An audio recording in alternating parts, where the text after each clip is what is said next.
السلام عليكم ورحمة الله وبركاته والحمد لله رب العالمين نحمده ونصلي على رسوله الكريم أما بعد الحمد لله সংক্ষিপ্ত আলোচনায় এখন আমরা জানব ধৈর্য ও সহনশীলতা উৎকৃষ্ট নেক আমল।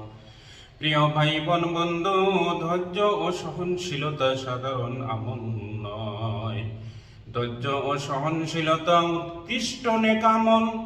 ধৈর্য ও সহনশীলতা সম্পর্ককে দৃঢ় করে, বিশ্বাস ও ভালোবাসা বৃদ্ধি করে, হৃদয়কে শান্তি দেয় এবং আল্লাহর নৈকট্যের পথ খুলে দেয়।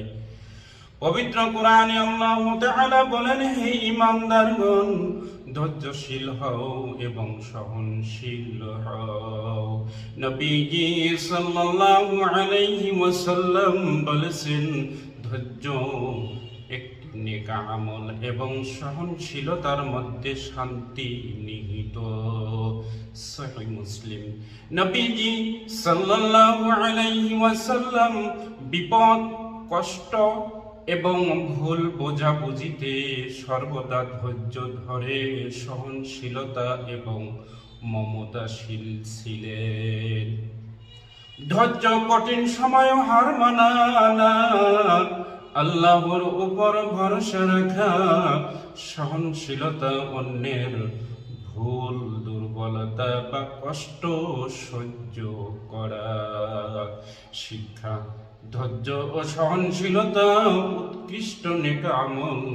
ধৈর্য ও সহনশীলতা আত্মশুদ্ধির নেক আমল এবং সমাজে শান্তি বয়ে নিয়ে আসে। আল্লাহ ধৈর্যশীল ও সহনশীল বান্দাদের বিশেষভাবে ভালোবাসেন। হে আল্লাহ, আমাদের হৃদয়ে ধৈর্যশীল ও সহনশীল করো। আমাদের আমল বৃদ্ধি দান করো এবং আমাদের সম্পর্ককে সুন্দর ও শান্তিপূর্ণ করো। আল্লাহুম্মা আমিন ইয়া রাব্বিল আলামিন।